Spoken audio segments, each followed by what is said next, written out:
Hey, thanks for joining me today, folks. And that's folks with an X, by the way. Grab your pencils. Let's get ready to take some notes because we got some breaking news. Breaking news! Brown University's student newspaper, which I'm sure is a totally legitimate poll. It appears that being part of the LGBTQ plus community is the latest must-have accessory on campus. Move over hipster beards and avocado toast. We got a new trend in town. In just over a decade, the number of students at Brown identifying as LGBTQ plus has skyrocketed. It's like a rainbow explosion, folks. They're talking triple the percentage from 14% to a mind-boggling 38%. It's more dramatic than your favorite fake reality show. Now, here's the kicker. The study suggests that some of these kids might be jumping on the LGBTQ plus bandwagon just to fit in. It's like they're auditioning for the role of the wokest person on campus. And I can see them at parties trying to outdo each other with lines like, "Oh, you're gay? Well, I'm pansexual, demisexual, and I identify as a polyamorous unicorn." But hey, who am I to judge if pretending to be a proud member of the LGBTQ plus community is what gets you street cred on campus these days? Sign me up, I guess. I identify as a hologram unicorn trapped in a human body. Hey, it's 2023. I guess anything goes. I can't help but imagine these students waking up one morning thinking, you know what? I think I'll be gay. It's trendy. It's edgy. It'll get me a whole bunch of likes on social media. It's like they're scrolling through the menu of sexual orientations trying to figure out the one that's best for the gram. And it's not just about jumping on the latest trend and getting a pat on the back. So while we can have a laugh at the college kids chasing trends, let's remember there's probably more to this story.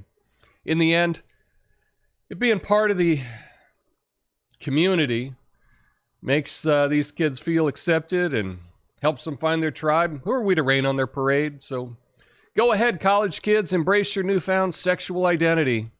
Just don't forget to do a little homework, too. My name's Tom Coffey. This is the Coffee Nuance Show, the best censored commentary and news show live right now. Flame on.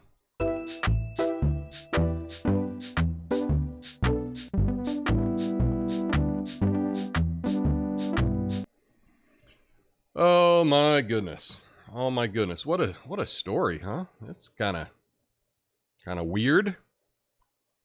Is weird. I can say weird, right? Is that still okay? Weird doesn't mean bad. I live in Portland, right? You say keep Portland weird. That's a good thing. So here's the story. Recent survey at Brown University. They're in the Ivy League, aren't they? I think so. Shows a significant increase in LGBTQ plus identification among students, indicating that social pressures play a role. Uh-oh. Hang on. Dun, dun, dun. Between 2010 and 2023, the percentage of non-heterosexual students at Brown nearly tripled, reaching 38%. Other sexual orientations also saw substantial increases. The idea that social pressure influences LGBTQ plus identification is controversial, but supported by the data.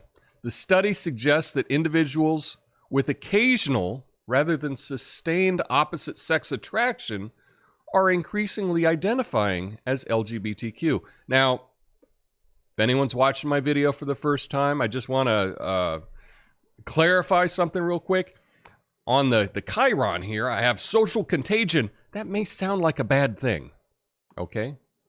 You hear contagion. Oh, that's got to be negative, right? Why don't you look it up before you do anything? A social contagion just involves behavior, emotions, or conditions that spread spontaneously through a group or a network. There's no judgment involved in what a social contagion is. So just chill out. But I tend to agree with this. What we've kind of learned is that, people are dumb and they're easily influenced. I mean, it's true. And if this is what's really being pushed, well, then you would expect that it would become more popular, right? Marketing works. Advertising works. That's why they do it. That's why they spend billions of dollars on advertising and marketing every year, because it works. And when you're advertising and marketing very heavily, right, on college campuses, well, what do you expect would happen? Now, I can't imagine this. For myself, I think back to when I was in college. I can't imagine trying to be, I guess maybe I had some fashions that weren't, I might have followed the trend a little bit. Perhaps. I was never really a trend chaser, though.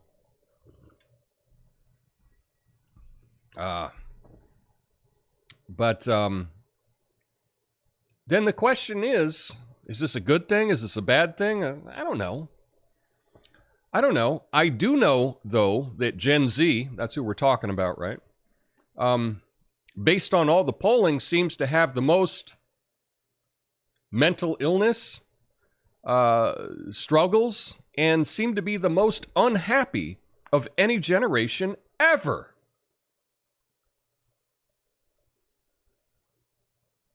Is that correlated with this? Perhaps. When you're feeling really down and you're feeling really depressed, you might want to try different things to feel better, right? I don't know. This is kind of hard for me to relate to. And if you're a kid in college, you might just, look at me and just say, okay, boomer, you don't understand what it's like. I get it. But yeah, I don't understand what it's like. I don't understand why you would follow a trend and just decide to change your orientation because it's trendy. I don't get it, but I guess I don't have to get it. And but if you do this, I don't think you're going to find what you're really looking for.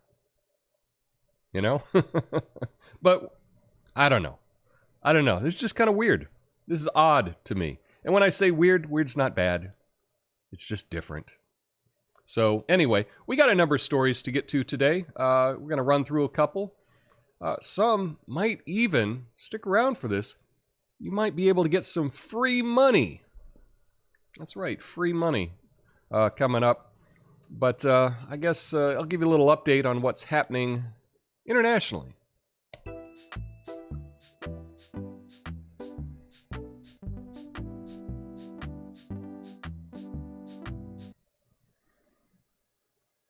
Dun dun dun. I need some music cues for like bad news, Good news, I should have like, some 80s synth pop or something, some bad news, just the Baroque tones. Anyway, Sudan's, and it's hard to write jokes about civil war, right? But let's give it a try. Sudan's rival generals are engaged in a real-life game show, Dictator Dash. It's like Survivor meets Who Wants to Rule a Nation, complete with power grabs, violence, and zero chance of winning a peace prize. Stay tuned for the spinoff, The Real Generals of Khartoum. That's not bad. Here's the story. Sudan is on the verge of a full-scale civil war as clashes between rival generals continue in Khartoum. The conflict began after a military coup in 2021 and has resulted in thousands of deaths and millions displaced. Situations destabilizing the region and there are concerns about atrocities and ethnic tensions in Darfur. Peace talks have been unsuccessful, and neighboring countries are working toward a resolution. So, yikes. Yikes. It's interesting. These guys smiled for the camera, though, which is, I thought, kind of ironic. Right? Here they are posing with their assault rifles. Very nice. But just a little update that things are getting worse. I've been talking about this story for a while now. Things are getting worse in Sudan. And just as a reminder, if you've been following this show, do you remember where Sudan is? Anyone? Anyone? Well, here's the hint. Here's the little thing that Sud, right? South. And it's just south of Egypt. Egypt, probably the number one place you would think of if you were to think of Africa. You think of Egypt. Sudan is just south of Egypt. So that's a little reminder as to where Sudan is. Boy, we really are concerned about some places on Earth, and the United States doesn't seem to be very concerned about other places. If only Sudan had a whole bunch of resources, right? Then maybe we'd be there instead of Ukraine. But terrible thing that's happening there. I don't know. I don't have much commentary to add other than war bad. Yeah, that's it. But now, let's talk about making some money.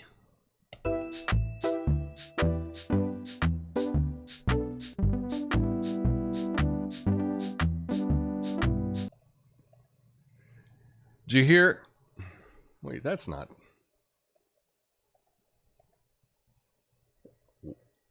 Well, apparently I didn't finish these little guys.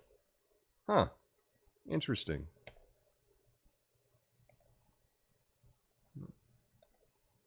Interesting. Okay, well, no Chiron. Guess I didn't hit save.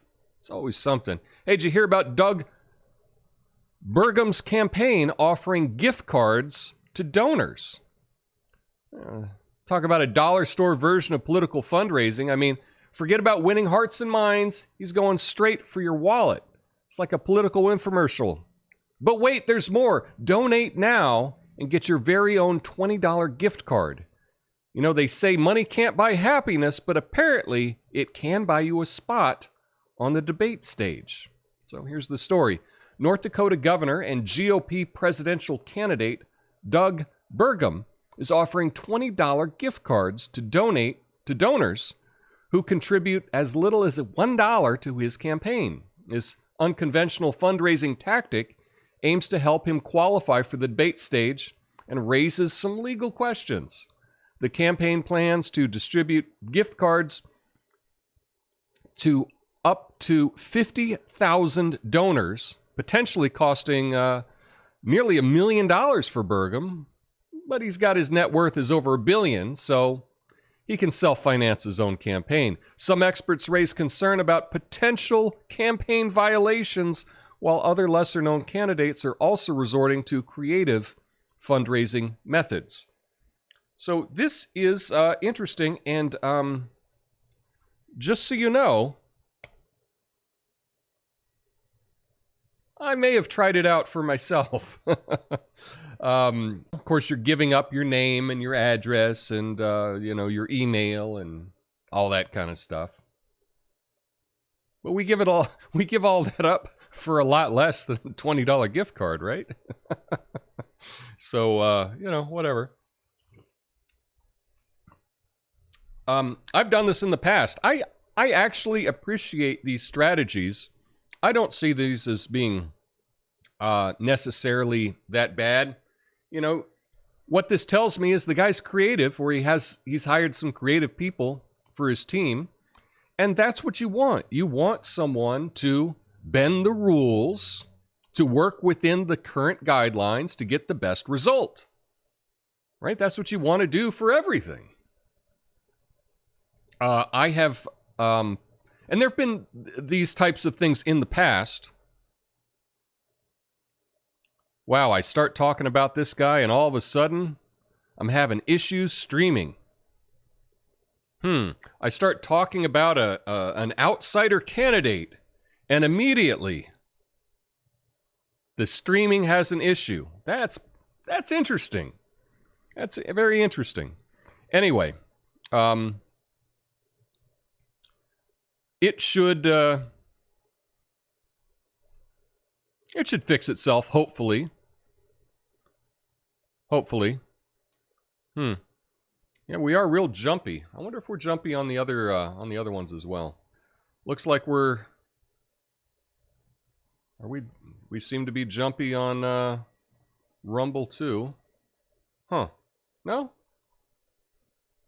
Seem to be all right. We're on D Live as well today.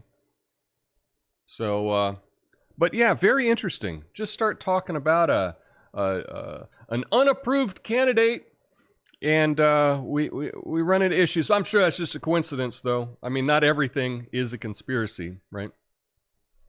But I've done this before. I remember, I think it was Cory Booker had a deal where if you donated $1 or $2 or something to his campaign when he was running last time, that then they were having raffles, and the winner would get to go and be his guest at one of the debates.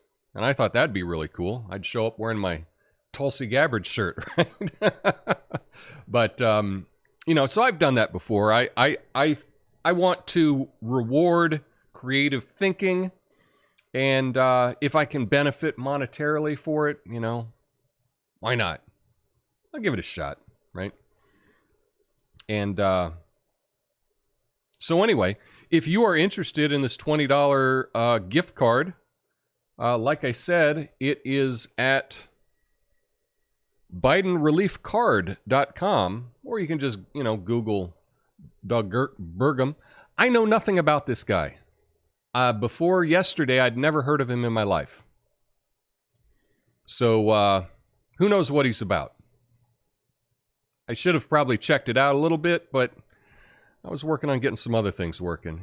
Always something. But let's end today. That's actually some pretty good news. I mean, if you can just sign up for something and, get a $20 gift card, you can buy me something with that gift card if you wanted to. Or someone else, whatever. Yeah. Anyway, let's get to some good news, I guess. Some more good news.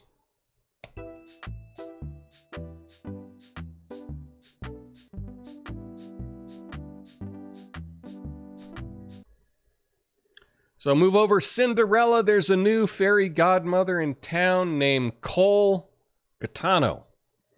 He turns YouTube channels with 2 to 3 views into overnight sensations, and I guess dreams really do come true on the internet. Here's the story. Cole Catano is renowned for discovering and promoting unknown content creators. He came across a YouTube channel, Grandpa Reads the Comics, which had only 200 subscribers and minimal views. Catano was captivated by